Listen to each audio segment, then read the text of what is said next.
Hello guys, and welcome back to another cold episode. On today's episode, we are taking a look at stuff. I don't know, it's a pile of things. An amalgamation of 60 cards that work really well with grass, as well as with the new Ishizu cards. But less so about that stuff, and more so, it's kind of Dragon Link, I don't know. I call it Dragon Link, most people would call this as well Dragon Link, because the main idea is to get dragons onto the field in order to go into Link monsters, most notably this guy.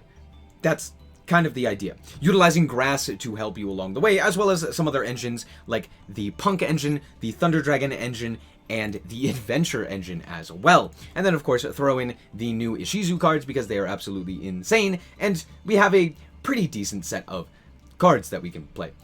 So yeah, I'm just gonna quickly go through the card by card, not explaining much because most of these cards should be cards that you already know, with the exception of the Ishizu stuff. We'll talk about that. And I'm just going to tell you what cards we have. So I'm going to start with the Ishizu cards. Starting off with Keldo and Mudora. Both of these cards have effects in hand that can technically allow you to special summon themselves by discarding another Earth Fairy, aka another one of the Ishizu cards. On top of that, they can banish themselves from field or grave in order to, at quick effect speed, in order to shuffle 3 cards in any graveyard into the deck. This is really powerful because guess what? A lot of things want to interact with the graveyard, either having cards already in the graveyard or dealing with cards by shuffling things back in order to get like a search target or what have you, or just like, you know, special summoning something, searching something, targeting something, adding something back to hand. Many things want to be able to interact with the graveyard. So yeah, being able to shuffle cards back into the deck is pretty powerful. Next up, we have one Kelbeck and one Akido. Both of these, when they are sent from hand or field to the graveyard, or sorry, hand or deck to the graveyard, they mill an additional 5. These cards are okay. That's why we're only running one of each, and that is because, well, they're not exactly great in this build. The reason for that is because you don't really want to mill too many cards. Like, you already have grass. The biggest thing is that this deck just works well even without the millers and without sending a whole bunch of cards to the graveyard, because we have lots of access to searches and the like. So we don't really need additional access to the millers. So there's that. That's kind of what the Ishizu cards do. Oh, Kelbeck and Agido can also special summon themselves during the opponent's turn if a specific condition is met, and Kelbeck can also spin a card, or sorry, I think it returns it to the hand. Return that monster to the hand when it is special summoned. So there you go. Let's quickly do the card by card, starting with the hand traps. 1 Effective Veiler, 1 Ghost Ogre, the double Nib, the triple Ash, and the triple Maxi, along with the double Called By and the 1 Crossout. As for the rockets, we are playing the 1 Rocket Synchron, 1 Silver Rocket Dragon, it comes up occasionally, but not really all that much, the triple Rocket Tracer, and the 1 Recharger, and then of course we're also playing the Absolutors, 2 of them, because they're good to mill off of cards in order to, like, you know, search out the Rocket Synchron, etc. Next up, we have ourselves the Punk engine. We're playing triple Z Min. We are playing the 1 Deer Note.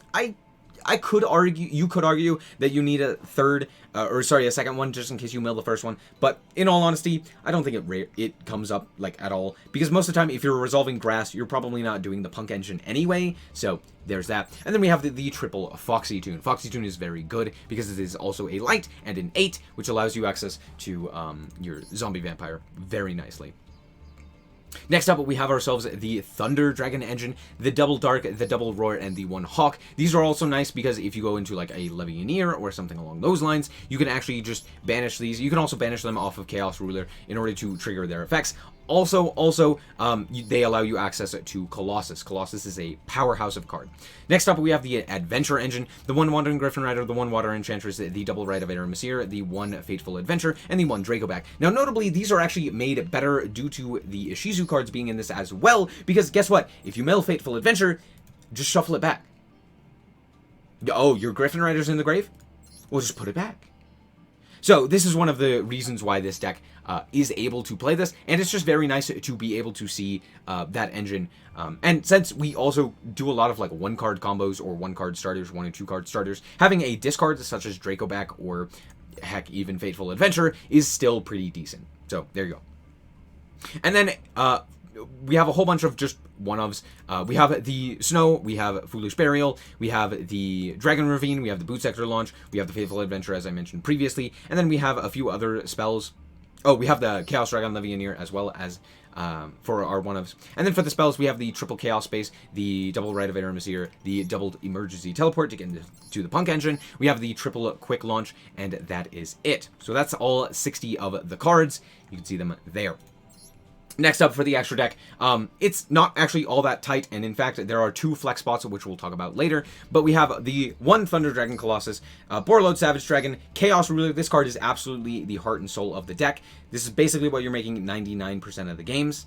Next up, we have 1 Hot Red Dragon Archfiend. Now, this one's a little bit more difficult to summon in this version of the build, but it is still very, very useful, and it does come up quite often where you like summon back with the Rocket Synchron in order to go into this guy off of a Chaos Ruler. However, most of the time you're using Chaos Ruler in order to go into Zombie Vampire. This card's really crazy, especially with the amount of milling that we can do with Kelbeck and Agito. We can basically see up to 14 cards from our opponent on the first turn. And with Zombie Vampire, we get to special summon either one from our opponent or one from ourselves, which is very nice. This card is absolutely crazy. It also allows you to potentially reset a Dragon Ruler that you have already special summoned, and reset it back into the grave. However, banishing it is also not that big of a deal because of Chaos Space and the like. We also have 1 Pisty Double Striker Dragon. The Pisty is used to potentially bring back additional monsters if we need to. Honestly, this card, as well as the Triple Burst Dragon, never really came up. They came up occasionally to like get a monster off of the field with something like Pisty instead of using up the 2nd Striker Dragon. But in all honesty, you could probably switch these for just about anything. I've heard like AFD, you could potentially play that. The problem with AFD is actually getting it into rotation, but still something that you could do. So yeah, do keep that in mind. We're playing both of these in order to get easier access into the Borderland. Basically, you go Dark, link off into, link one of your monsters off into a Pisty, use the Dark effect in order to bring back a monster, link the monster that you summoned and the Dark into Triple Burst, and then Triple Burst and Pisty are then pointing to the same zone, bring back with Pisty, go into the Borderland. That's kind of how you're supposed to do it, and it's pretty decent, all things considered. But yeah, that's kind of the idea with that, and that's why we're playing those. We have the Striker Dragon. We have the 1 Hieratic Seal of the Heavenly Prison, or the Heavenly Spheres. This card is very good. You at least need 1. Most people play 2. The reason we're only playing the 1 is because we don't really have a good target to summon off of the Tribute. I guess our best target would be like a Rocket Tracer or like a Thunder Dragon Roar. I don't even know if we can do that. Yeah, like a Roar or like a Hawk or something. So not exactly the greatest. We have the 1 Romulus to search out the Dragon Ravine. We have the 1 Masquerade, the Dark, the Triple Burst, and the Unicorn, and then of course the Boral and Dragon. So that's it for the list. Let's hop into the replays and show you how this deck performs. Alright, so here we are going second, and honestly, this one is entirely in here just to show you the power level of that grass looks greener. So my opponent is playing something, you'll see in a second, but I just wanted to, so this is also during the Duelist Cup, which like literally just started like 10 minutes ago from when I started, since when I'm recording this is actually 30 minutes ago. Anyway, my opponent is on Mathmech Sword Soul, and I think the idea is, I get to make either Baron or Chixiao prior to actually committing to the Mathmech stuff, which is pretty decent, all things considered. However, we're going to force out the Baron negate here, because if we do pop the Circular, they're kind of in hot water. They can't really go on Burst to search out like an additional thing. So yeah, they obviously negate. They're going to search out the Diameter. Diameter is going to then bring back the Circular, and then they are going to go and special summon it into the Splash Mage. And at this point, I'm like, huh? What? Why are we going this? They're going to go and then activate the effect of their, or bring back their Diameter, go Lingaribo, and then go in to Decode Talker.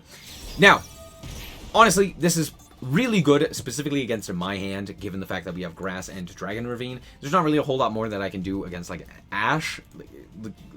If they Ash the Grass, we're just kind of dead. And this hand just kind of doesn't do much, especially against a Super Factorial as well. However, this is still a bad play. I think going for IP Masquerena and the like is much better. Now, we draw Crossout Designator for turn, which is very nice, because our opponent does have Ash, so we can drop down that cross out Designator, and negate the Ash. Now that we've already used the Baron negate, this is all just going to go through no problem. They're going to activate the Super Factorial here, because if they don't, and we mill a Shuffler, all of a sudden they are out of this game, and that Super Factorial is shut off. So it does make sense as to why they're doing this. Originally, I was like, okay, why are we doing this? And then I realized, oh, right, Shufflers exist for some reason. We're going to banish the Ash Blossom, negate it, and, yeah, mill a whole bunch of cards. Guess what we milled? That's, yeah, Snow. Snow is a card that currently exists in Yu-Gi-Oh! Master Duel at 3 copies. Now, granted, we're only playing at 1 copy because of this exact interaction. We have a high chance of milling it off of grass, and, yeah, it's very good. So we're going to chain block ourselves. We're going to chain block in order to go for the Apsarouter and then the Agido. So we're going to search and then mill. Our opponent is going to activate the Loplation. Now, notably, they can't activate the negate and activate the on-summon effect of their monster because it needs to be summoning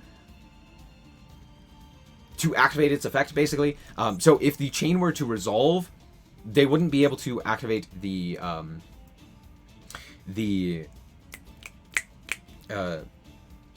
on-summon effect, right? So they have to activate that first. Then they would be able to activate their negate. So basically what's happening is they're activating the on-summon effect to rip a card out of our hand, which isn't the greatest, but they still have the negate. I'm going to activate the Snow. They're going to activate the negate. I'm going to activate the Snow, banishing a whole bunch more cards. They're going to activate their Ghost Bell. I'm going to activate the Snow, banishing a whole bunch more cards. Guess what? We've just banished basically our entire graveyard. But notably, we've also banished these 2 cards. So we've banished both of the Thunder Dragons, which is fantastic. Out comes the Snow. It's going to be negated twice, which is funny. And then, of course, they rip the Dragon's Ravine. So there's that. We're going to add the Rocket Tracer. We're going to mill a couple of cards. We're going to chain block our monsters, flipping down their monster. And at this point, my opponent surrenders, realizing, holy shit, grass is stupid. Alright, now what does this deck actually do going first? Well, we ended up drawing pretty decently. Not the greatest, though. I'm going to start off with the Water Enchantress in order to grab up the second Rite of Aramesir. The reason I do this, instead of keeping the Water Enchantress as material, I decided to bait out an Ash Blossom. That's more or less what I'm doing. I'm checking for Ash. They didn't activate it. I'm like, okay, we should be fine. So we're going to start off with the Rite of Aramesir here.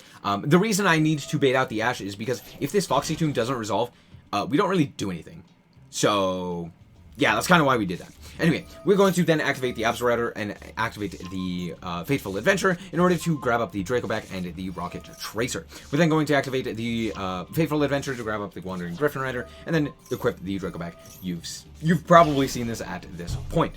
We're then going to activate the Xiaomin in order to grab up the Deer Note because we already have a Foxy Tune in hand and we've already utilized the Foxy Tune as well. We're then going to special summon the Deer Note because we have another Punk in our hand in order to go into the Chaos Ruler. Chaos Ruler is then going to activate its effect and be chain blocked by the Deer Note that was sent to the graveyard to summon out the Foxy Tune. We're going to reveal a whole bunch of cards and that grass looks greener is going to the grave. We're going to grab up the Roar to our hand and then go into Zombie Vampire. Now this is one of the reasons why going into Zombie Vampire and milling our opponent's cards is not exactly the best of ideas. And can be a bit dangerous, because look at that, Miscellaneousaurus. Now my opponent has a combo starter in their graveyard already. Fantastic. Honestly, I don't really think that is that big of a deal, given the advantage that we get off of the Zombie Vampire. It's much better to just activate it anyway. Anyway, we're going to bring back the Dark, and then we're going to banish a few cards in order to go for the Chaos Ruler. We're then going to search out our Dragonhawk, and then link off 2 monsters into IP Masquerade.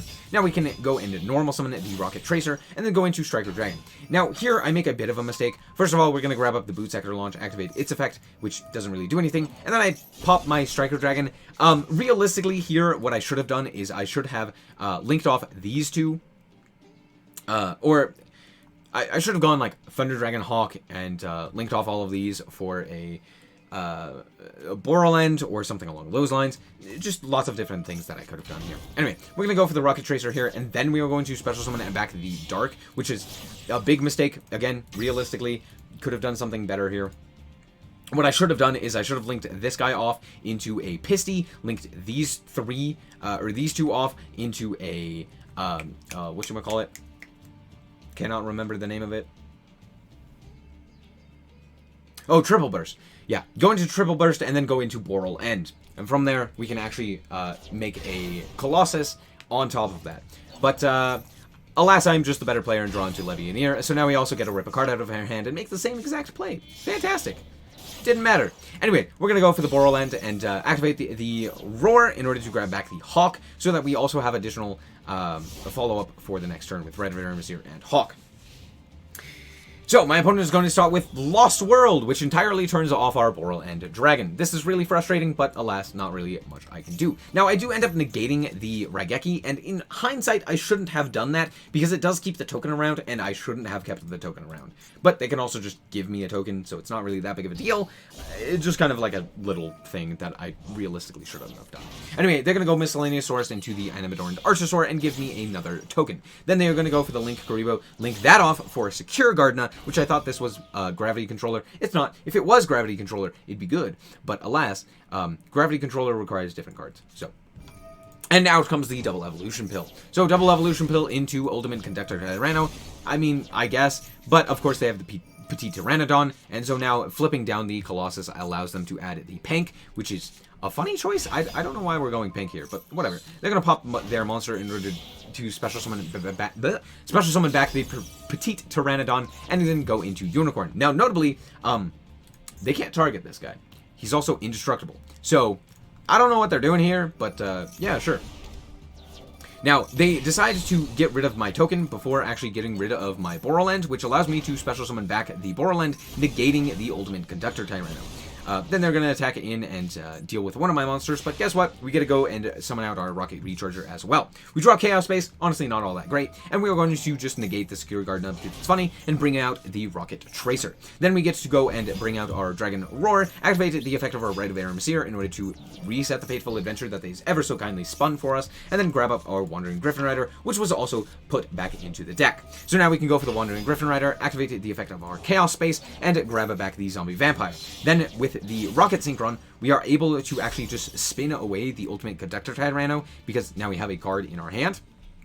So we link off 3, go for the Nightmare Unicorn, and I could also deal with the Lost World and then attack in with the Borderland, which would have also done more or less the same thing, and I would have been, you know, everyone would have been at higher attack points. But I decided to do the other thing, and now we can go for the Borreload Savage, and this is lethal.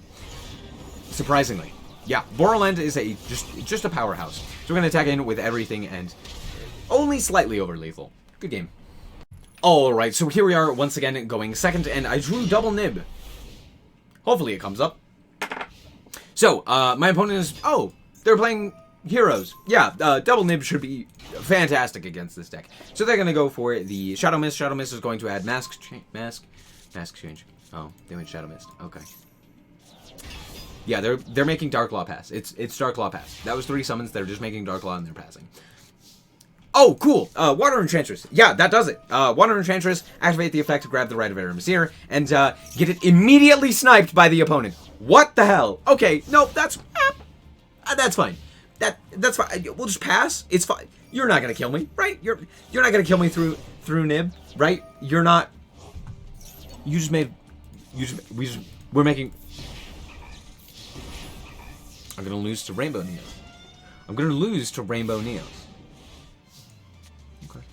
Okay, quick launch. That's a great start.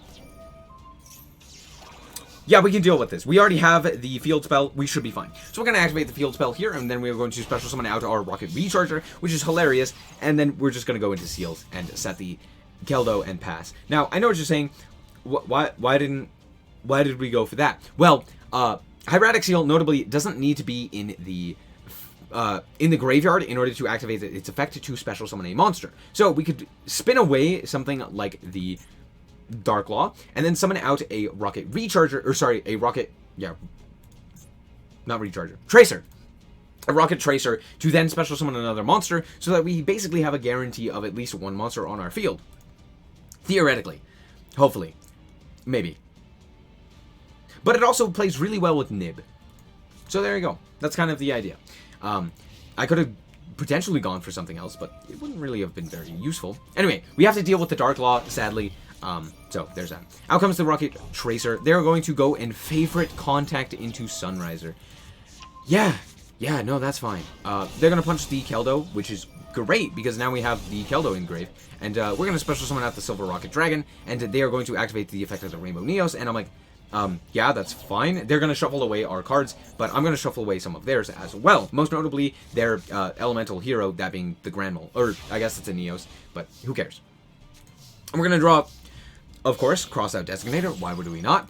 That's okay, because we still have our normal summon, and we notably had the Boot Sector launch shuffled back into the deck due to Rainbow Neos. So now we can go and special summon a monster due to the Boot Sector launch's second effect to allow us to then go into Romulus and add the Dragon Ravine. At this point, we are basically unhindered, and we can play the game as if nothing is going to ever go wrong. We're going to pitch one of the nibs in order to grab up ourselves the Rocket Synchron after pitching the Absolouter, then bring back the Absolouter with the Rocket Synchron. We're then going to go and link off, or Synchro off into the Chaos Ruler. Chaos Ruler is going to reveal a whole bunch of cards, most notably that Levianeer. Levianeer clears this entire field. Fantastic. So we're going to banish a whole bunch of cards in order to go into Levianeer, pop their field, and then Exee off into a Zombie Vampire. Now, Zombie Vampire needs to basically hit, like, anything here in order for us to create lethal. So at this point, it doesn't really matter. But, yeah, hey, look, Roar. Fantastic. It doesn't really matter. Again, we're going to go for the Chaos Ruler here, special summon it, and then we're going to activate the Roar in order to special summon a Dark, and then link off both of those into an IP Masquerena. Now, this is the funny part. This is exact lethal. On the field, right now, IP Masquerena is lethal. 8, 12, 3, 3. That is exactly 8,000. Fantastic. But I'm going to style on them just a little bit because we are going to go for the Dragon Hawk, activated in order to bring back the Roar, and attack for lethal with, of course, IP Masquerena being the last attack. Get clowned on, heroes. So we're back with the deck, and 100% honesty here, this card deserves to be banned. It's banned in the TCG for a reason, and honestly, it should probably be banned in this format as well, because, dear Lanta, it is absolutely crazy. But on top of that, grass should also be banned. Why is this card legal? What the hell? What? Huh? Huh? Why? Why does this card exist? But all things considered, this deck is very powerful. It is a pile of jank that happens to work really well together, and that's what I love about this and about this style of building. Just throwing a whole bunch of things together and making it work. Just the amount of incidental synergies, the fact that the Rite of Aramasir token happens to be a 4, lines up really well with Rocket Tracer specifically. You can also go into Wandering Griffin Rider and Synchron into an 8, which is also very nice. Also, on top of that, Wandering Griffin Rider can be used as link material for Dragoonity Knight Romulus for some reason. I guess it's a winged beast, but still, that's hilarious. And just a whole bunch of other random synergies. The Foxy Tune being a light is very nice. The Emergency Teleport also being able to grab up a Ghost Ogre is pretty cool. The Thunder Dragons being able to be banished due to the effect of the Chaos Ruler, which is ever so nice. Just all of these incidental synergies is what I love about Yu-Gi-Oh! And what I love about this style of deck. These Ishizu cards are basically just in here as, like, additional disruption if you happened to send them to the graveyard in another way. And since you discard quite a few cards along the course of your combos and or turns, it is nice to just, you know, have additional disruption. I don't know why Mudora happens to be the one that is unlimited. In all honesty, they all could be unlimited. I don't think that they are causing any issues. I said this back in the Adamantipator deck list. While these cards are good, I think the only reason people are playing these style of decks more now is due to these cards being new. I don't think that they are adding much to these decks, right? Dragon Link is already a super powerful deck. You could cut these cards entirely, and this deck would still be very powerful. The reason that these decks are good is due to the punk stuff more so than anything, as well as grass not being banned, as well as Block Dragon for Adamantipator. So I don't really think these are the issues, but sure, a preemptive hit, it bothers me, but it's fine.